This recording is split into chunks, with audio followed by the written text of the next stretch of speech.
Bueno, buenas noches a todos. Yo quiero primero agradecer a los organizadores por haberme invitado para poder dar este tema que es bastante importante, ya que la- los profesionales de salud tenemos que tener una conceptualización sobre lo que es realmente el quirófano de aquí para adelante. Es importante que nosotros sepamos cómo manejarnos de aquí para adelante y vamos a ir evitando una ya poniendo las presentaciones de para poder ir explicando e ir hablando sobre este tema.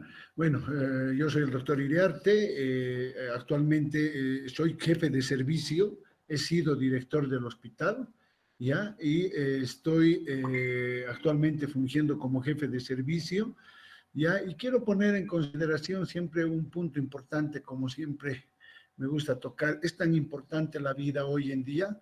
Creo que sí. Y en base a esa situación, nosotros como profesionales de salud, ya podemos ir viendo desde lo más simple la conformación de decir que el coronavirus es parte de una familia de virus que causan enfermedades en las personas, en los seres humanos, y que circulan entre los animales. Evidentemente, vemos que cuya etiología es un SARS-CoV-2, un virus RNA, pero envuelto de la familia Coronaviridae. ¿Ya? La enfermedad vamos a ir desarrollándola un poco más adelante. Vemos de que puede haber pacientes desde los asintomáticos hasta los sintomáticos que pueden ser leves a severos. Esta patología es elevada a categoría de pandemia ya a nivel de una emergencia sanitaria por la OMS en diciembre del 2019. En Bolivia, por lo menos acá en Bolivia, el 11 de marzo recién se eleva la pandemia ya por presentación de casos en este país y evidentemente esta enfermedad aparece en Wuhan, ya provincia de Hubei en China. Desde esa época hasta ahora, estos pacientes empiezan a presentar ya muchas dificultades clínicas importantes a tomar en cuenta, con temperaturas, tos, disnea, y en la mayoría de los casos tienden a evolucionar a una neumonía grave. Ya haciendo antecedente de esto y viendo un poco la evolución, vemos que el 2003 aparece el SARS-CoV-1, que es importante mencionar porque tiene la misma característica de esta enfermedad, ¿ya? Y el 2012 aparece el MERS, que es una enfermedad parecida también, evidentemente, que llega a producir un problema respiratorio que fueron controlados en esa oportunidad en los lugares de origen y quizás un poco más allá, pero no tuvo el impacto que se tiene actualmente con el SARS-CoV-2. Vemos de que definitivamente se transmite a través de las gotas respiratorias de las tos y también de los estornudos. Haciendo un análisis, todas estas enfermedades respiratorias se propagan como la gripe o como otros virus de vías respiratorias. Importante mencionarlo porque si nosotros vemos que en 1 milímetro existen aproximadamente 10.000 virus, en 1 milímetro cúbico llega a tener hasta 100.000 eh, virus. Entonces, viendo esa calidad y esa cantidad de virus en un sector, nosotros podemos empezar a hablar que los hospitales, como hospitales, tienden a tener una gran proporción de infecciones, ¿ya? Y encontramos, justamente haciendo un análisis, encontramos de que en un quirófano existen zonas donde existen plástico que pueden durar 5 días en tiempo. En un papel de 4 a 5 días, en los cristales pueden durar de 4 días aproximadamente. En los aluminios o en el aluminio, este se mantiene de 2 a 8 horas. En el acero, 48 horas. No se olviden que nosotros nos lavamos en estas zonas y pueden mantenerse vivo, activo este tipo de patología o este tipo de virus que nos va a llevar posteriormente a producir nomás algún tipo de riesgos. En los guantes quirúrgicos aproximadamente 8 horas y en la madera 4 días. Esto lo menciono con el objetivo de que vayamos viendo, conformando cómo podemos nosotros trabajar y ya les digo, reubicar, ya reorganizar nuestros conceptos en quirófano de aquí para adelante, porque hablábamos anteriormente y decíamos, esto no va a pasar tan fácil, esto no va a ser tan simple en irse. Y es importante que nosotros tengamos y hagamos siempre en todo tipo de análisis, ya un análisis de la clínica, que es importante. Fundamentalmente, si nosotros analizamos la fisiopatología del COVID-19, encontramos de que fundamentalmente está dado por un daño difuso alveolar asociado a un daño directo de los neumocitos. Por eso es que es importante lo que hablábamos y ver qué secuelas nos va a dejar en pacientes que hayan producido mayores lesiones ya a nivel pulmonar y con mayor destrucción a nivel pulmonar en el futuro. No es como por ejemplo, en los daños inflamatorios donde existe una hiperrespuesta y evidentemente hay un daño endotelial. Esto, en una primera fase, podemos ir viendo cómo se puede ir controlando ya a través de todo este proceso de protocolos que se nos ha ido brindando en todo este tiempo, que son de conocimiento general y también de nosotros, pero cuando ya llega a pasar fisiopatológicamente toda esta situación compleja, encontramos que esto se va a traducir pues en una cascada de citoquinas, ¿ya?, que nos va a llevar a producir y a no ser controlable para los profesionales y tampoco para el paciente. Y encontrar que estas cascadas de las citoquinas es similar también como cualquier neumonía de una sepsis bacteriana, ¿ya?, donde lo más grave que uno puede llegar definitivamente a tener ya es una linfohistocistiosis ya hemofagocítica, que es importante tomar esta consideración porque directamente esto va a desencadenar ya directamente desenlaces fatales para los pacientes. Quise entrar a esto porque nosotros tenemos que hacer una evaluación siempre de un triaje para poder ver la posibilidad de entrar a quirófano con estos pacientes.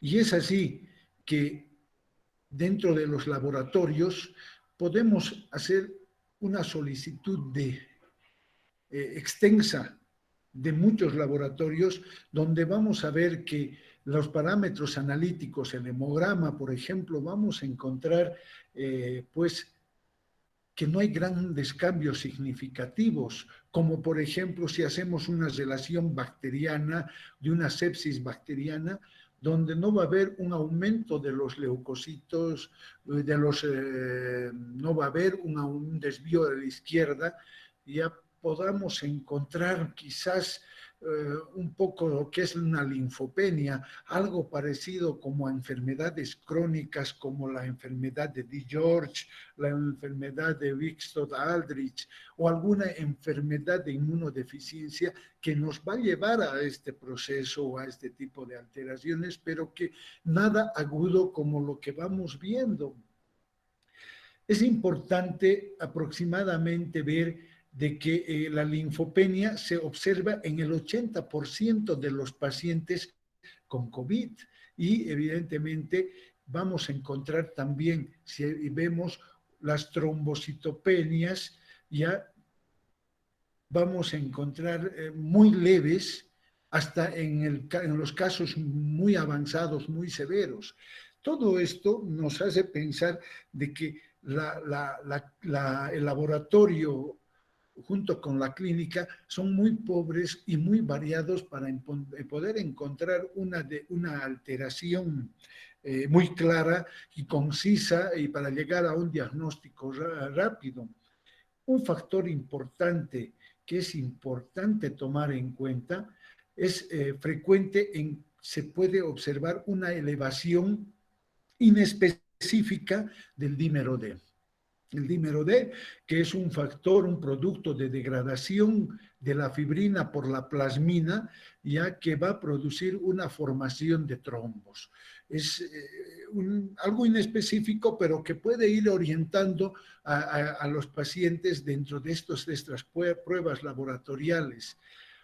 Otro factor que es importante tomar en consideración es la procalcitonina.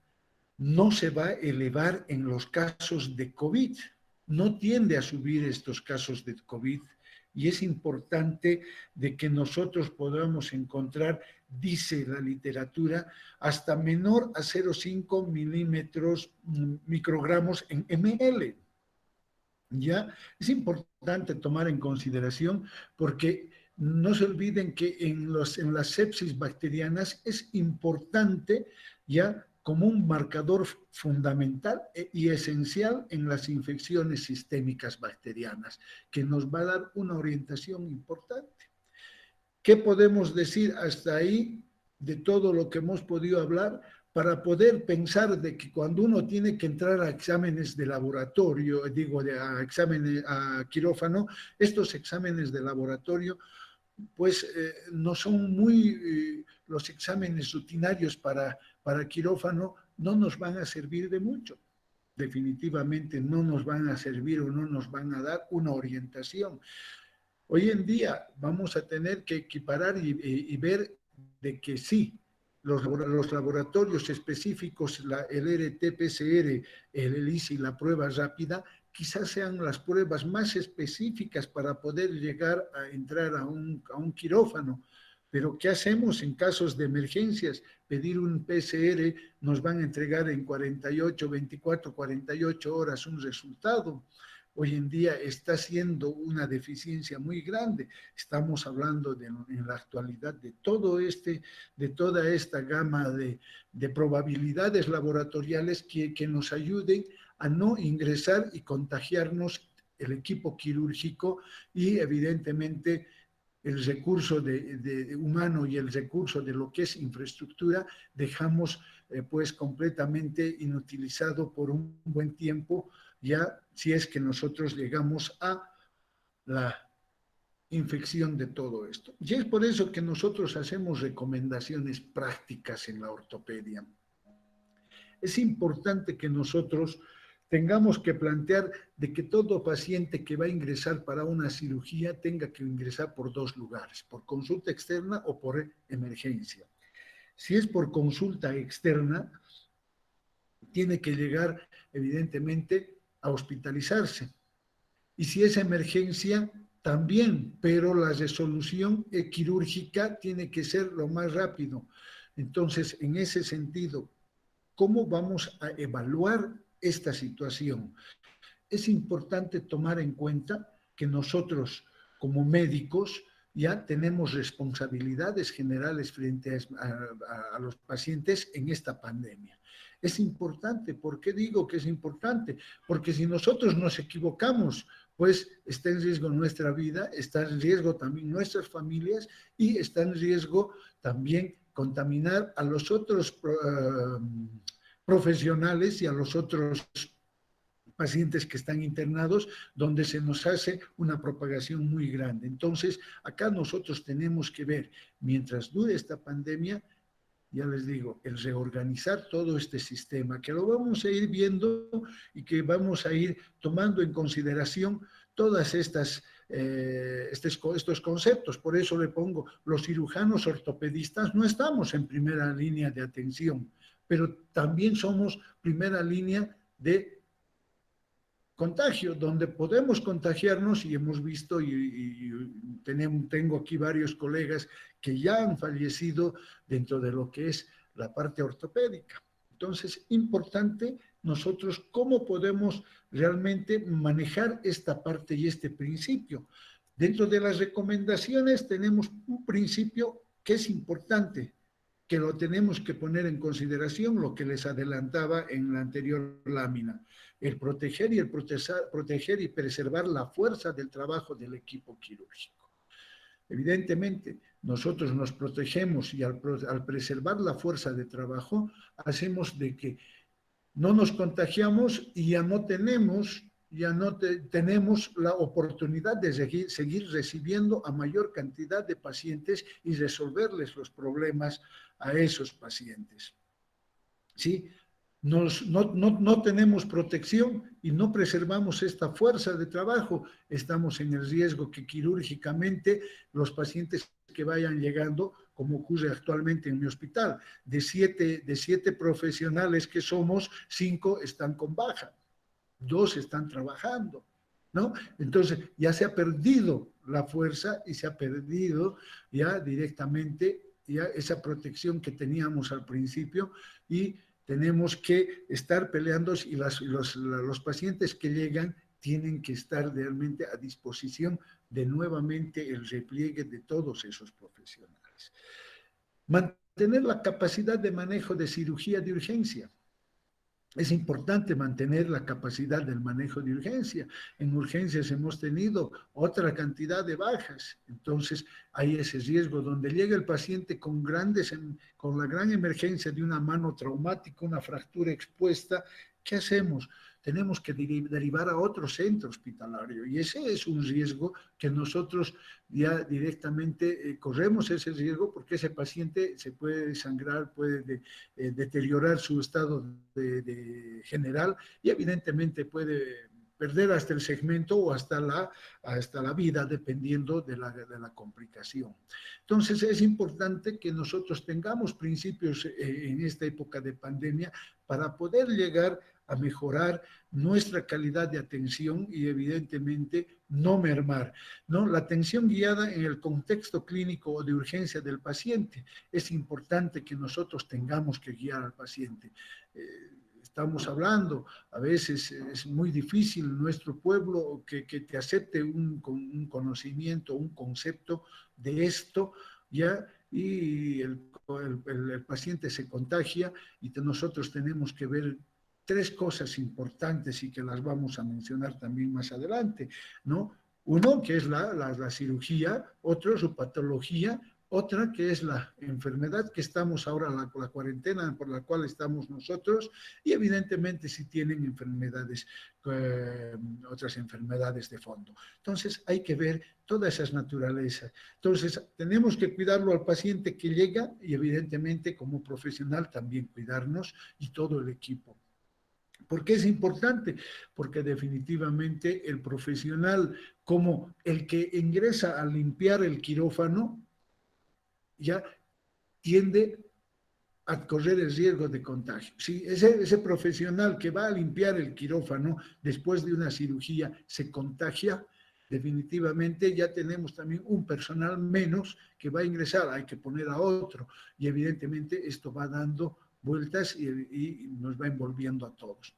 Y la priorización de los recursos del sistema de salud que son importantes, ¿no? ¿Cómo vamos a preservar la parte de infraestructura, medicamentos, recurso humano y todo lo demás? Hasta aquí vamos hablando y vamos tomando de que para yo aceptar un paciente para quirófano, tengo que tener, hoy en día, tengo que reformular, tengo que cambiar ciertos conceptos, y estos conceptos hacen que definitivamente el evitar la asistencia innecesaria de los pacientes al hospital. Un paciente que viene a ser operado y que se va a su casa, ya vamos a tener que crear lo que estoy poniendo aquí como segundo punto, ya todo lo que es el uso de plataformas digitales que tengamos que empezar a manejar con los pacientes para poder darles una orientación y ellos no se expongan y no nos expongamos. Entonces, todos esos conceptos nos van a ayudar a nosotros a trabajar mucho más libremente, ya va a disminuir el riesgo, donde el descongestionar nos va a liberar de mucho de contagiarnos. El congestionamiento nos va a llevar a mayor riesgo de infección al profesional. Si nosotros empezamos a trabajar con plataformas digitales como el Zoom, el Google Meet, el Skype, el mismo WhatsApp, MSM, todo lo que ustedes quieran, vamos a dar y vamos a llevar a orientar para los pacientes. ¿Qué hago actualmente? Yo en mi casa directamente recibo todas las atenciones, por ejemplo, de pacientes. Ellos se hacen tomar sus radiografías, tratan de estar en lugares menos contaminantes, vamos a ponerle, ya, pero me mandan las radiografías y les hago yo el análisis a través de estos medios, que hasta el momento tenemos una ley y se está implementando en la parte de consulta, pero desde esa parte hasta lo que lleguemos a lo que es la cirugía, que ya vamos entrando en el tema, ¿ya? ¿Qué pensamos actualmente de la cirugía? Yo pregunto, ¿qué pensamos? ¿Ya? Que son procedimientos de alto riesgo de contaminación, tanto para el paciente como para el equipo quirúrgico y para todo el personal hospitalario, porque el paciente puede entrar sano y puede salir contagiado.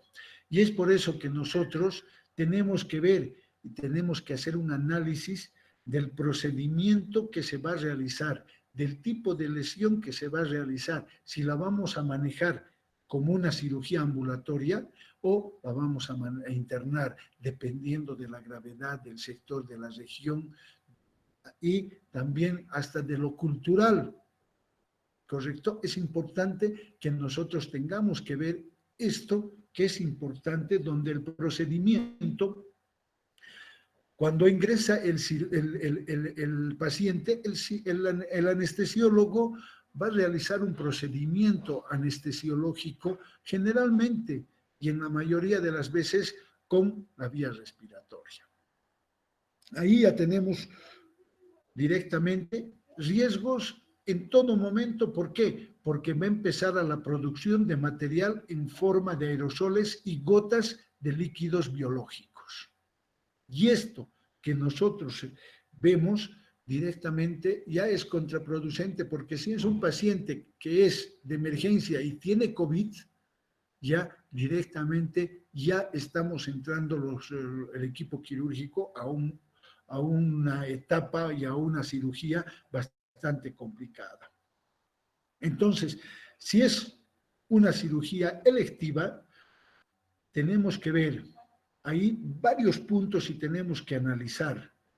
¿Por qué? Porque dependiendo de las condiciones del propio territorio, del tipo de institución de salud, de la infraestructura, en nuestro medio, no sé cómo será, cómo estarán en otros países, pero, por ejemplo, para operar un paciente COVID positivo, necesitamos pues presión negativa en quirófanos.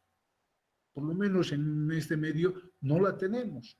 No lo tenemos. Entonces, es importante que nosotros tenemos que preservar en una cirugía electiva que, primero, todo lo que hemos dicho, más la fase en que se encuentra la pandemia. Actualmente la pandemia se encuentra bastante intensa, fuerte en todo lo que es Sudamérica o parte de Latinoamérica por lo menos, ¿ya? Y nosotros tenemos que ver si es necesario suspender una cirugía para esperar un tiempo más, es importante. Y hay que ponerlo en consideración de las familias y de los pacientes, ¿ya? ¿Cuál es el objetivo? Justamente, ¿ya? El riesgo de infección al personal de salud, la diseminación de la enfermedad, el contagio nosocomial, ¿ya? Liberar las camas dentro del hospital, ¿ya? Las camas de hospitalización, que nos van a dar también una liberación de todo lo que estamos hablando, ¿ya? ¿Por qué? Porque el congestionar un servicio actualmente nos va a llevar a mayores problemas con los mismos pacientes. Y esto nos va a conllevar a preservar el recurso valioso que tenemos actualmente. Es importante que dentro de la cirugía se ha visto y se han encontrado estudios de que los pacientes asintomáticos, cuando se realiza anestesia, pueden acelerar o exacerbar la progresión de la enfermedad. ¿Sí? Será por los cambios de presiones que se utilice, la manipulación que se utilice o que se haga, no está bien claro, pero ya hay estudios en los cuales nosotros tenemos que ver de que si es un paciente asintomático, estamos en riesgo todos porque tenemos que ver la posibilidad de siempre de utilizar que un equipo de seguridad, un EPP que se llama acá, ya de seguridad para poder ingresar a quirófano y evitar justamente este tipo de complicaciones. Si nos hacemos una pregunta y decimos, cuando uno opera, ¿cómo actúa la inmunidad en la persona, en esa persona? Es simple, la cirugía va a causar un compromiso inmediato de la función inmune y va a inducir a una respuesta pues sistémica inflamatoria temprana. Que si este paciente tiene COVID, definitivamente van a actuar y van a aumentar las citoquinas como las quimiosinas proinflamatorias, produciendo justamente una severidad de esta enfermedad. Es importante que nosotros tomemos en consideración. ¿Por qué? Porque ya encontramos solamente conceptos importantes que nos van a llevar a que nosotros tenemos que tener una conceptualización básica, elemental, para tomar de aquí para adelante un paciente. Y es por eso que nosotros tenemos que hacer ya recomendaciones quirúrgicas. ¿Ya? Ahí les muestro, por ejemplo, un quirófano inteligente. Es importante que nosotros veamos de que este quirófano inteligente tiene toda una gama de tecnología que el virus puede retenerse en varios lugares y ser promotor de alguna infección, de algún contagio, y es importante que nosotros tengamos que informar al paciente ya de los riesgos inherentes ya al procedimiento quirúrgico, lo que les decía, ya a la patología que tiene y al riesgo de contagio nosocomial, más si estos pacientes dentro de su patología hay otras patologías de fondo, esto tiende a aumentar y a pesar de toda la explicación, si el paciente quiere someterse a una intervención quirúrgica con todos los riesgos, pues tiene que estar bien consignado en su consentimiento informado, porque pues hoy en día siguen los problemas legales en todo esto. Es importante que la cirugía pueda derivar en hospitalizaciones de UTI. Si es así, sabemos que ahorita los sistemas de UTI, los servicios de UTI están completamente congestionados. Entonces, no podemos arriesgar y decir, necesito yo entrar a operar y sé que hay UTI y la mayoría de los pacientes son COVID. ¿Sí? Entonces, es importante que nosotros tengamos que orientar y suspenderse, posponer las cirugías como artroplastías de cadera, rodilla, alguna cirugía electiva de columna, ¿ya? Y es por eso que las cirugías, y les decía anteriormente, vamos a dividirlas en ortopedia, cirugías como la de poderlas manejar en forma ambulatoria, pues como las artroscopías, tanto de hombro como de rodilla, donde se puede operar, internar el paciente temprano con todos sus exámenes y, evidentemente, salir de quirófano y estar unas 2, 3 horas hasta recuperar de la anestesia y retirarse a su casa con todas las indicaciones médicas necesarias. Fracturas de piernas, de mano, antebrazo, hasta de brazo, podríamos manejarla así si es que estos pacientes no tienen ese riesgo del COVID. ¿Ya? Es importante, acá en nuestro medio hemos visto que hay hospitales no COVID y hay hospitales COVID, ¿sí? Pero a través de un decreto, no sé, las autoridades en este país han determinado que todos los hospitales sean COVID. Es decir, ¿dónde quedamos con los pacientes que no son COVID, aunque pueden ser sospechosos, pero no son COVID? ¿Dónde los internamos cuando los operemos? ¿No? Es otro riesgo tremendo que nosotros corremos para poder tomar en consideración. Es por eso que los retiros de materiales, los procedimientos menores en tejidos blandos, sí tenemos que ver la posibilidad de posponer la cirugía o directamente tratar de utilizar no el área quirúrgica, sino buscar un otro medio donde poder resolver si no se necesita anestesias pues que sean extensas como para poder contagiar.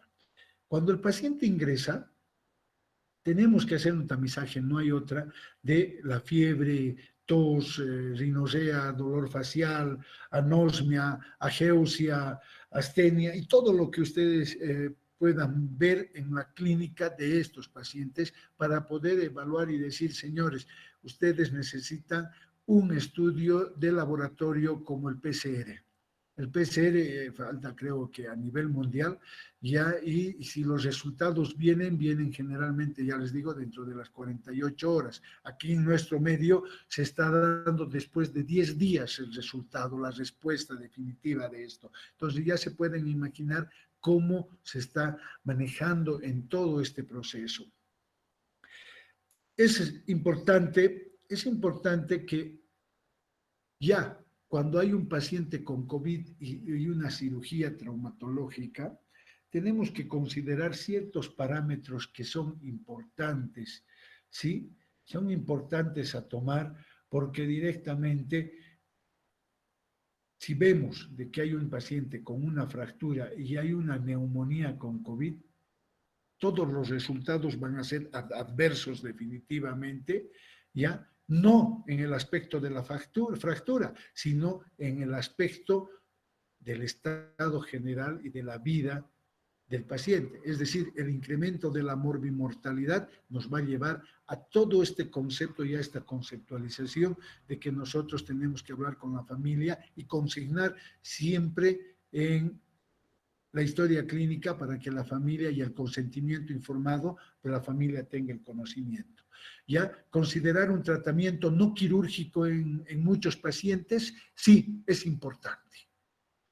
No quirúrgico, sino ortopédico, a través de una reducción incruenta, utilización de yeso, ya, y ver y controles periódicos para ver cómo evoluciona. Evidentemente, los pacientes ancianos es un punto importante a tomar, que tengan fracturas de cadera, donde se tiene que evaluar si realmente este paciente necesita urgentemente resolver el problema, porque si no se lo hace, entonces ingresa en otro riesgo, que es una neumonía de otra naturaleza, problemas renales, ¿ya?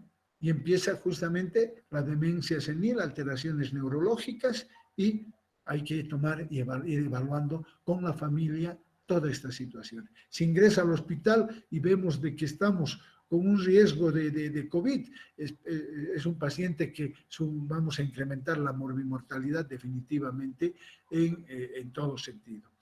Hay que implementar estas medidas estrictas de control para la infección en aquellos que van a ser llevados a un tratamiento quirúrgico. ¿Sí? Lo que les decía. Vigilancia y tratamiento más intensivo, sí se tiene que realizar en este tipo de pacientes y debe ser posible realizarlas, lo que les decía, en salas quirúrgicas de compresión negativa. Es claro que nosotros tengamos definitivamente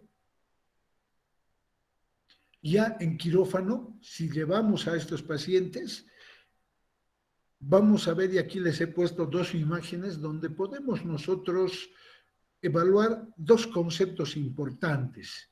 Si ustedes ven en una primera imagen, encontramos un cuadro con la libertad quirúrgica que tienen los profesionales, o que teníamos, perdón, los profesionales, y en el cuadro inferior, donde hoy en día tenemos que trabajar con un EPP de esta naturaleza.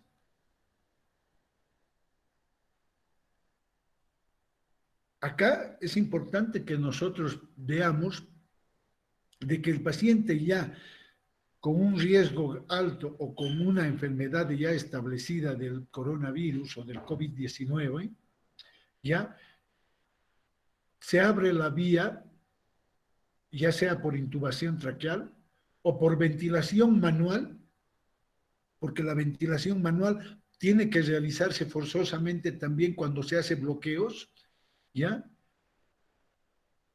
Y evidentemente nos va a generar aerosoles. Al producir aerosoles, este portador de virus va a soltar esta posibilidad de quedar flotando en la sala estos aerosoles que nos van a llegar y a tomar en riesgo a todo el equipo quirúrgico. Es importante el EPP para poder entrar a esa sala, para poder tomar consideración de lo que vayamos a hacer. Y es importante que nosotros tengamos algo claro. Las cirugías traumatológicas generalmente son largas, son extensas. En este caso, tenemos que tratar de disminuir el tiempo quirúrgico justamente por los riesgos que estamos hablando. Es importante que el rato, el momento que el cirujano ingrese a quirófano, el paciente ya esté intubado. Es decir, eso tiene que tomarse en consideración con los profesionales anestesiólogos, ¿ya? Tiene que tomarse en consideración con los profesionales anestesiólogos, quienes nos tienen que dar directamente la anestesia antes de que ingrese todo el equipo quirúrgico, justamente por los riesgos de los aerosoles. ¿Ya? El momento de la intubación, de la extubación y el aspirado de secreciones, el equipo quirúrgico tiene que estar fuera para poder evitarse justamente, cuidar, para evitarse contagiar y no estar en el riesgo que se tiene ese momento. El anestesiólogo y su ayudante, y el ayudante, la instrumentadora o la circulante, quizás son los que corran el mayor riesgo en este momento. En las cirugías ortopédicas en las que se requiere el uso de herramientas bastante fuertes, intensas, ya, que se llaman herramientas de poder de alta velocidad neumática o eléctricas, que las utilizamos bastante nosotros, encontramos pues de que al activar estas herramientas se pueden aerolizar y esparcir todos estos materiales biológicos y la sangre, ¿ya?, a una alta velocidad que podrían diseminar completamente estas partículas en la sala de cirugía. Es importante, aquí vamos a tocar y hay que aclarar, hasta el momento se desconoce si el virus SARS-CoV-2 puede ser detectado en los sitios de hueso o de articulaciones o muscular. No se ha podido determinar hasta el momento, ¿ya? Pero todo es potencialmente, ¿no? Ese término de potencialmente puede ser potencialmente, ¿ya? Y de formas diferentes. diferentes, ya llevadas a vías respiratorias. Si bien no se ha demostrado que exista transmisión de virus respiratorios a través de las transfusiones de sangre, ya en enero del 2020 la Asociación Americana de Bancos de Sangre ya ha indicado hasta actualmente que después de 28 días de una resolución de síntomas puede dar sangre para transfusión de estos profesionales, de estos pacientes, para que los profesionales puedan utilizar. Los aerosoles utilizados actualmente en estos lugares producidos por las herramientas de poder, ya parece no ser un mecanismo eficiente de transmisión del COVID-19. Pero se ha encontrado otro tipo de virus y bacterias que son viables, que vamos a ir viendo y vamos a ir tomando en consideración, ¿ya? La otra parte que es el humo en el quirófano, el riesgo por humo. Y este riesgo por humo, hasta actualmente todavía no se conoce la exactitud de la composición. Ya hay indicios, pero no se conoce claramente. Aquí vemos cómo vemos la aerolización, vemos cómo los poderes, el poder de las herramientas que pueda generar en traumatología, y no solamente en traumatología, en varias especialidades, como por ejemplo otorrino, cirugía de abdomen, van a generar ya este humo que puede ser potencialmente activo de llevar bacterias o virus que puedan infectarse.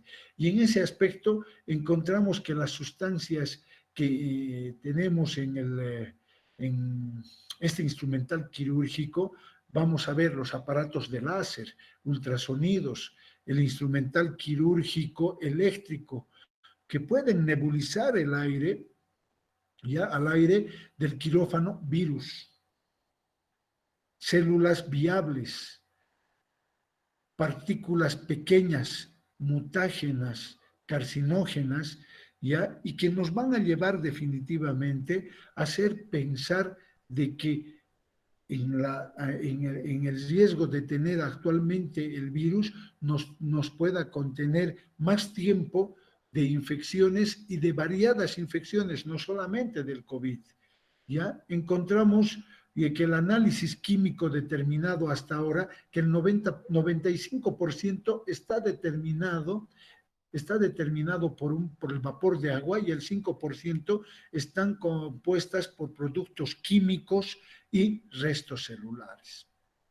Pues sí, nosotros utilizamos bastante, por ejemplo, el electrobisturí. El electrobisturí es fundamental para nosotros en el manejo de las cirugías.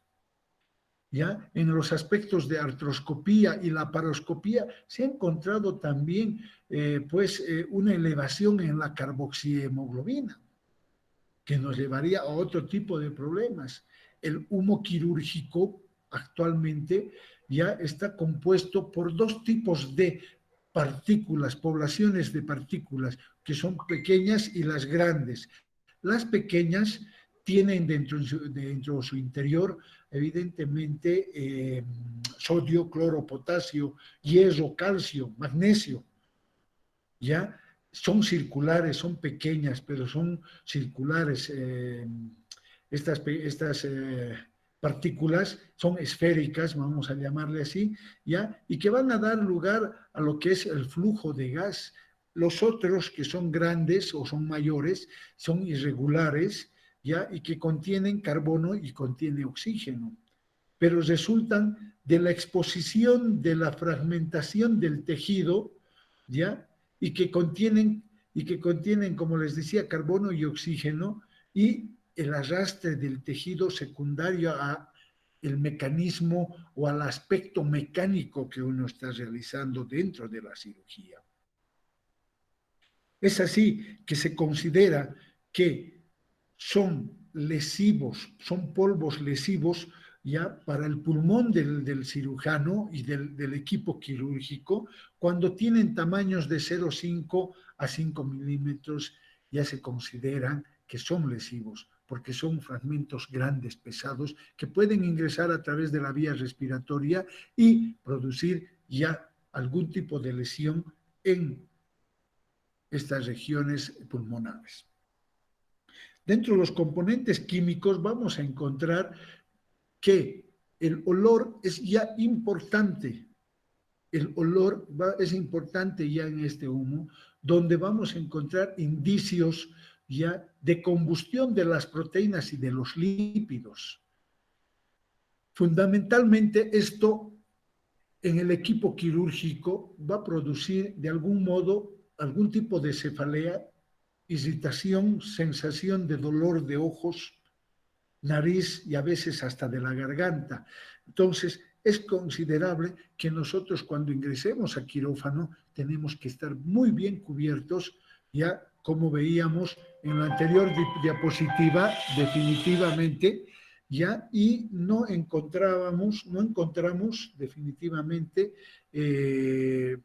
ningún espacio para que este humo tenga que ingresar dentro del el cuerpo y a través de la vía respiratoria. Algunos de estos químicos está el benceno, el butadieno, ¿ya? Que son cancerígenos, ¿ya? Conocidos. Y también vamos a encontrar algunos cardiotóxicos y nefrotóxicos como el cianuro de hidrógeno. ¿Ya? Existe una gran variedad ya dentro de estos estudios que se han hecho, que está, por ejemplo, otras sustancias como el fenol, el propeno, los cresoles, el etano, el eteno y así, el tolueno.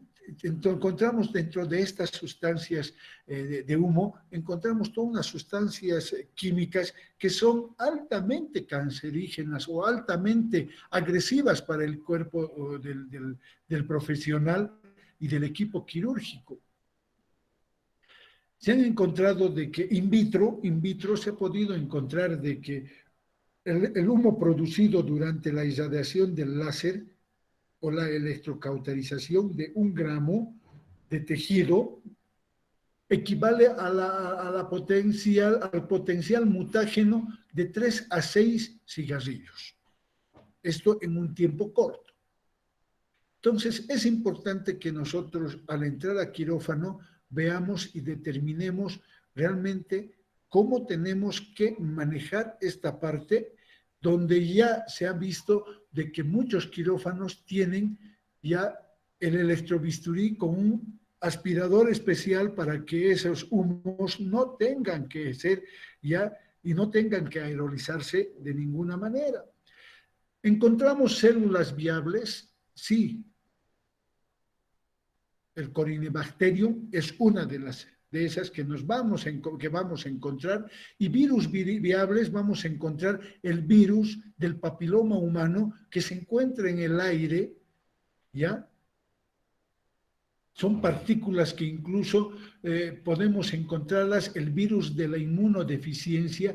Lo que no se puede determinar hasta el momento si estos humos que contienen estas características tienen o llevan a una infección de esto. ¿Sí? No sabemos si llevan a una infección ya o determina un contagio. ¿Sí? Es importante justamente encontrar de que en algunos profesionales se han encontrado verrugas nasofaringeas por la utilización del láser de CO2. ¿Ya? Es importante de que este tipo de láser también se ha demostrado ya está demostrada de que hay las lesiones laringeas de una papilomatosis.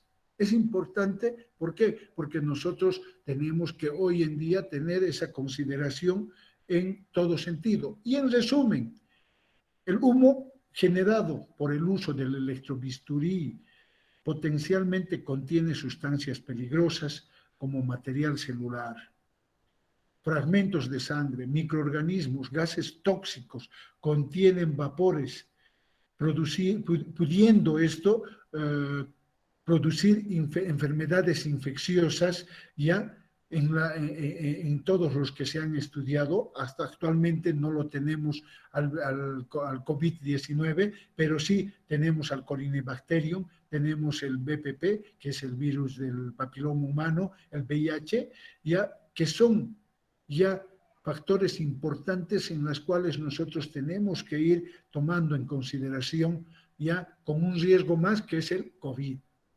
Si bien a la fecha no se ha demostrado lo que les decía, que el COVID sea transmitido por estas vías, sí, lo que se recomienda es limitar el tiempo de disección quirúrgica al mínimo, utilizar el electrobisturí con la mínima potencia necesaria, ¿ya? Y el aspirar el humo permanentemente del que se ha producido. En los aparatos, ya en los aparatos donde nosotros los traumatólogos utilizamos de alta potencia, como sierras eléctricas, como brocas, ya entramos siempre con una velocidad, las cuales nos van a dar mayor aerolización de todo lo que se ha generado en el ambiente desde la intubación hasta el momento que estamos trabajando, ¿sí? Siempre van a poner en riesgo al profesional y al equipo quirúrgico. El lavado de las heridas que se hace con solución fisiológica o con Ringer normal, nosotros encontramos ya que existen profesionales que les gusta que el lavado sea intenso, sea fuerte. En este caso, si realizamos eso, producimos mayor aerolización de toda esta sustancia de tejido que nos va a llevar a producir mayores riesgos en el equipo. Entonces, el lavado tiene que ser menos intenso ya, y evidentemente, a su vez, tiene que ser efectivo. Quise tocar lo que se llama definitivamente la utilización del EPP, que ustedes aquí lo muestran, lo tienen, ¿ya? Que es importante que en todo paciente hoy en día, pacientes con COVID o sin COVID, tenemos que utilizar este equipo pues para no podernos contagiar. Muchos ya son profesionales, muchos están actualmente ya por egresar y encontramos de que la orientación en la utilización de este equipo es importante. Si vemos la vestimenta final, pues nada agradable para poder ingresar a cirugía, pero demasiado elementalmente cuidadoso para el profesional, pero no nos queda otra oportunidad para poder utilizar y tener menos riesgos para nosotros. El movernos en quirófano va a ser mucho más dificultoso, ¿ya? Y dentro de eso, pues vamos a tener que realizar siempre medidas importantes en quirófano, ¿ya? Estas medidas importantes de quirófano va a ser realizar hemostasia cuidadosa en la cirugía. La limpieza de sangre tiene que ser muy bien realizada, una limpieza exhaustiva como de fluidos, ¿ya? En los sitios de abordaje, justamente para evitar la diseminación.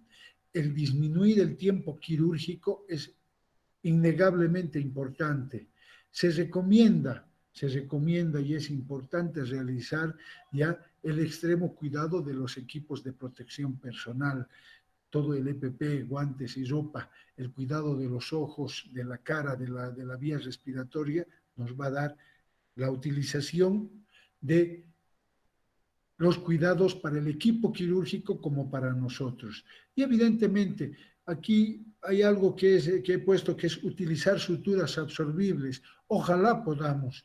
Evidentemente, a veces hay que ver, cuando es una cirugía, hay que ver el nivel cultural, hay que ver muchos factores, ya, para decirle que se realice una curación en casa a ese paciente, ya, porque después los riesgos de una lesión en la región operatoria, ya una complicación en la región operatoria nos va a llevar siempre a mayores riesgos.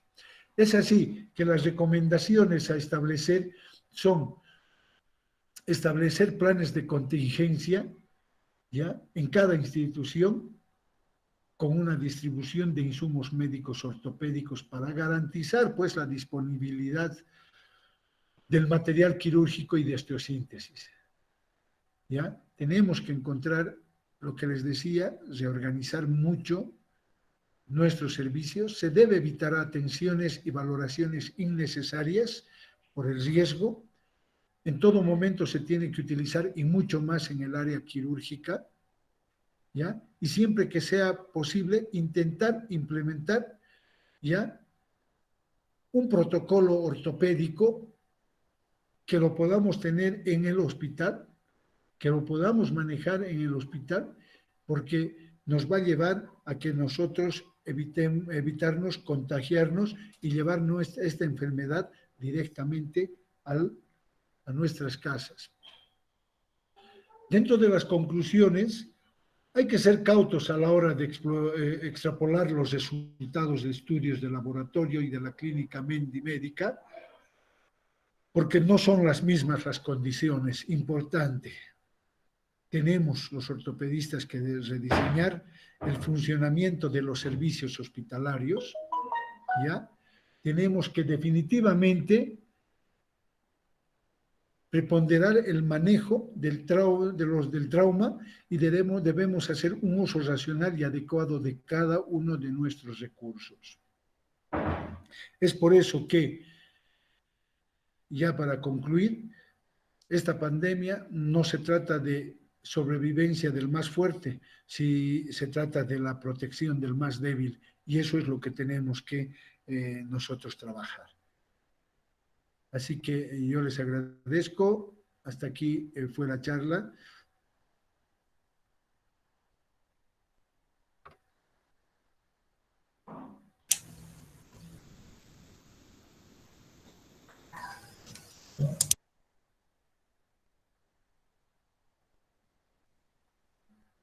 Aló. Hola, doctor. Vamos a esperar unos 2 minutos a ver si alguno tiene una pregunta. Perfecto. Doctor, buenas tardes. Raúl. ¿Cómo está, doctor? Estaba escuchando la charla, muy interesante, doctor. Gracias, Raúl. Doctor, estaba viendo esto y yo sé que hay muchos doctores que ya están lastimosamente con COVID, algunos que también ya están partiendo también, se podría decir, ¿no? Ha habido ya algún que se llama, tienen algún traje de bioseguridad que se utiliza para estos casos, y en el caso que usted está diciendo, hay personas que tienen COVID y hay momentos que no puedes saber si tiene COVID. La persona llegó en ambulancia de emergencia y todavía no sabe si tiene COVID, porque para hacer eso, esa prueba de laboratorio se necesita tiempo. Entonces, ¿cómo lo tratan ese paciente si no saben si está con COVID o no está con COVID? Bueno, ya lo que les decía, de entrada, la utilización del equipo del EPP es fundamental para manejar emergencias de un centro hospitalario. A pesar de que, ya les digo, hay aquí hospitales que son COVID y otros no COVID, pero han tratado de que todos los hospitales, por la falta de recursos de infraestructura y todo esto, han tratado de que sean todos COVID. Tenemos siempre el problema de que cuál no es COVID, y ese no COVID corre más riesgo ahora que los de COVID porque se contagia, y si es una persona mayor, mucho más. En el aspecto de nosotros, los profesionales, pues tenemos que trabajar, y de aquí por mucho tiempo vamos a tener que trabajar con nuestros equipos de bioseguridad, porque no nos queda otra oportunidad para hacerlo. No nos queda más espacio, no nos queda más tiempo.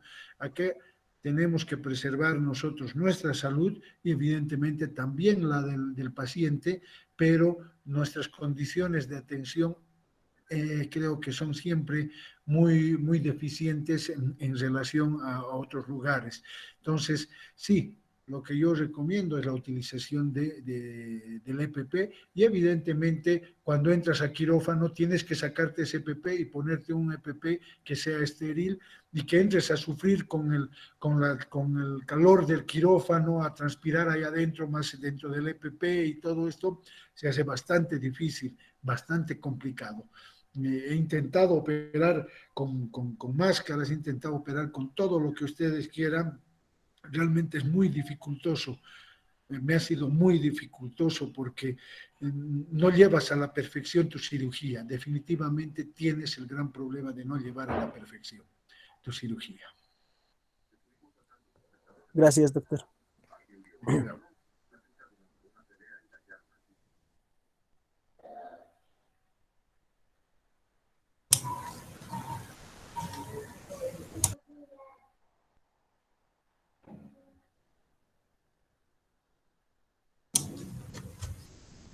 Doctor, ¿Sí?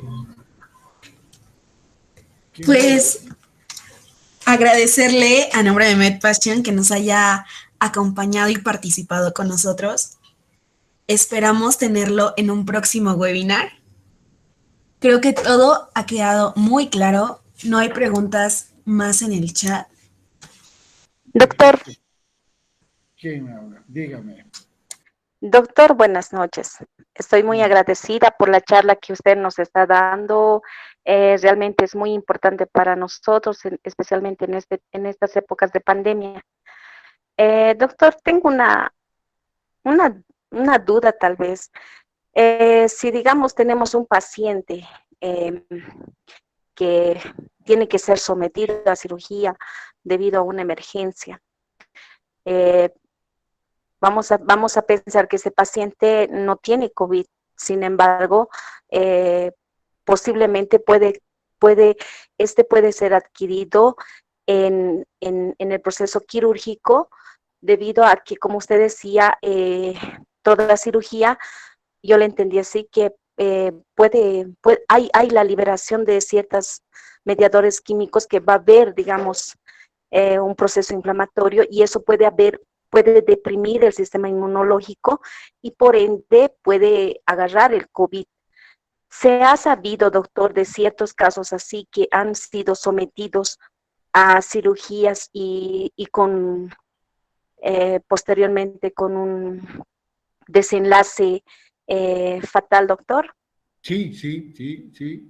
Hay algunos artículos ya que han sacado de que estos pacientes que son asintomáticos han llegado a tener nomás un problema de complicaciones posteriormente y han desarrollado un COVID, ya les decía, quizás por un aumento de las presiones, por el uso de medicamentos o directamente la manipulación que se va realizando en la vía respiratoria por la parte de anestesiología.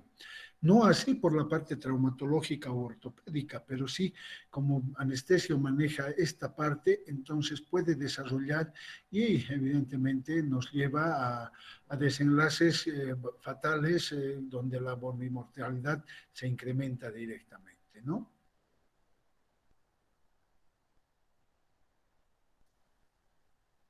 Muchas gracias, doctor. ¿Qué pues?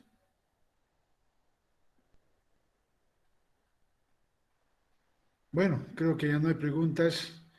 Yo les Doctor, agradezco a ustedes. Cintia. sí, hay una pregunta, se la leo. Dice, buenas noches, gracias por esta charla magistral. Quería preguntarle, ¿qué es lo que piensa acerca del alto contagio del personal médico en Bolivia, ya que los hospitales están colapsando? Además, ¿de cuál es el protocolo que se realiza para poder contratar nuevos profesionales, incluso a los que recién terminaron el internado? Ya esa es la parte política, ¿no? Pero bueno, son varias preguntas y lo que te pregunto, lo que te contesto es de que el alto contagio que se presenta en Bolivia por el personal médico y de salud está dado justamente por las deficientes características que tienen primero los hospitales en nuestro medio. nuestro medio, los hospitales son, por ejemplo, un hospital de clínicas, aproximadamente es de 1950, no, mucho más, 1940 creo que es, son más o menos casi 100 años que tiene ese hospital y ya se pueden imaginar cómo es la infraestructura, ¿ya? Otro aspecto es la calidad de infraestructura pésima. La segunda, el recurso de darnos protección, en la mayoría de los casos no se nos ha dado y no es porque directamente no nos haya llegado, ha tenido que comprarse el profesional y el personal de enfermería sus propios materiales de seguridad. Lo que pasa es que en Bolivia tenemos un problema de salud en la cual la gobernación maneja el recurso humano y las alcaldías manejan las infraestructuras. Hace unos 2 años o 3 años, al ver tanto problema, han decidido que los centros de tercer nivel pasen completamente a la gobernación y los centros de primer y segundo nivel que continúen con la alcaldía, pero con los recursos humanos de la gobernación. Entonces, como parte de la gobernación, yo por lo menos, cuando pido algo, ya tengo que hacerlo a la alcaldía. Es decir, se pueden imaginar que para darnos ropa de trabajo, los de la alcaldía dicen, no son nuestros dependientes y no podemos darles ropa de trabajo a ustedes. Entonces, hay un problema que se tiene que mejorar políticamente, ya estas ya son políticas de salud en las cuales nosotros tenemos que quizás presionar, a pesar que se ha presionado para tener muchos años, en estos últimos años se ha presionado para tener una mejor calidad de hospitales, de atención y de todo, nunca se nos ha dado pues la oportunidad. Hoy, con este gobierno que tenemos, que es de transición, y andamos en las mismas o peor que el anterior gobierno, entonces es muy difícil que yo te pueda dar una opinión de decir por qué los contagios. Entonces, sí, podemos poner algunos puntos, de decir, calidad de infraestructura, no hay las ropas de bioseguridad que debíamos tener, ¿ya? Y evidentemente la tercera que la voy a poner, la irresponsabilidad de la gente en nuestro medio, que definitivamente viene también desde la parte política y desde la parte de la cultura, porque dicen, no, no existe ese virus, no existe acá este virus, entonces no nos da, no nos da. Entonces, es puede ser uno de los factores. Ahora, de que incluso estén recién tomando profesionales del internado, eso ya son políticas que toman los gobiernos y que no me parece, pero si me pides mi opinión personal, pues yo no estaría de acuerdo. Por ejemplo, yo como padre no le mandaría a mi hijo porque por ganar unos pesos y asegurar todo esto y tratar de resolver un problema de salud, si el pueblo no te respeta como profesional, no te cuida como profesional, tampoco podemos seguir metiendo profesionales, ¿no ve?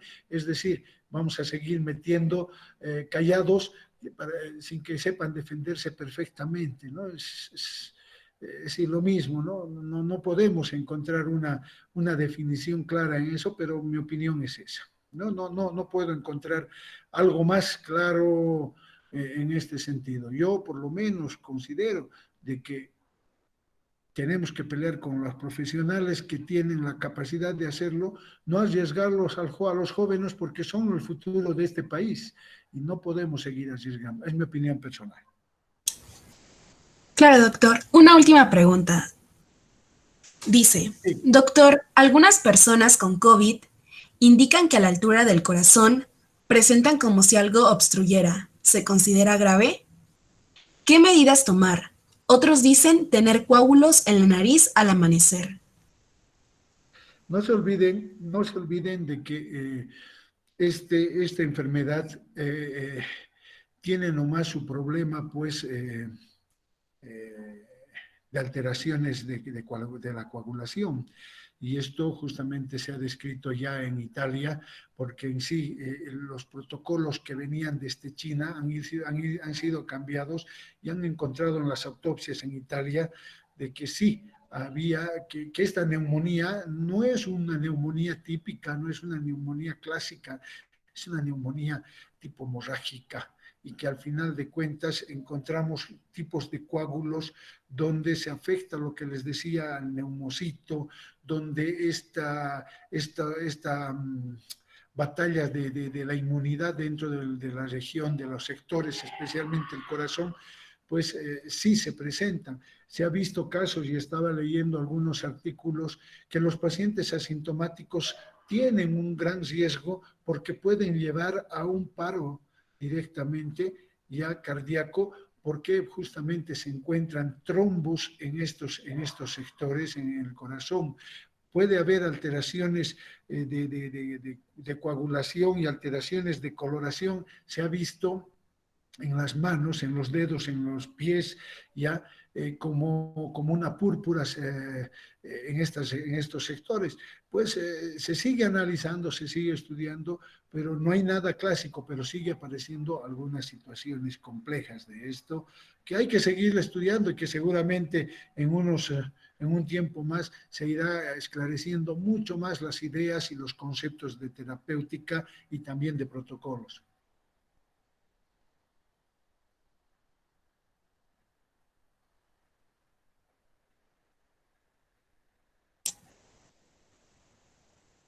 Otra pregunta.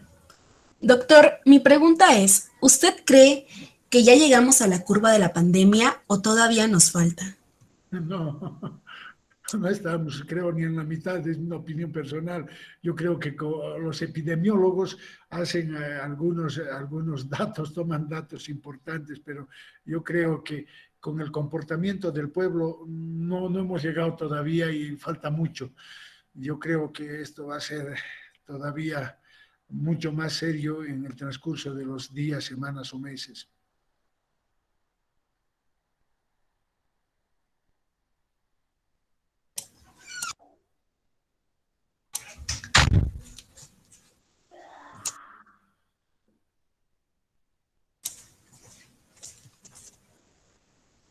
Las últimas dos preguntas son, doctor, ¿la aspirina sirve como anticoagulante para el COVID? Bueno, están descritos dentro de los protocolos, ¿no? No se olviden que la aspirina es un antiinflamatorio no esteroideo, que dentro de lo que hacemos una clasificación clínica, es no selectiva, ¿ya? Entonces, dependiendo de la dosificación que se dé y que se brinde, en este caso, la aspirina a 500 miligramos nos va a servir más como antiinflamatorio, pero con una dosificación más pequeña, una dosificación pequeña de 100, 80, 81 miligramos que hay en el mercado, sí, es un anticoagulante. Ahora, evidentemente, no sabemos, o yo por lo menos no he encontrado en qué momento se puede utilizar la aspirina. Evidentemente, en los casos que ya son mucho más serios, en los casos ya graves, se utiliza pues directamente enoxaparina de bajo peso molecular, es un anticoagulante de bajo peso molecular donde tiene su acción justamente y se utiliza también corticoides como antiinflamatorio para ir disminuyendo toda esa cascada de citoquinas y que vaya evitando de que el cuadro vaya avanzando, ¿no? Pero actualmente se cree que al principio sí, de esta etapa sí se utiliza la aspirina, ¿no? La aspirineta en este caso.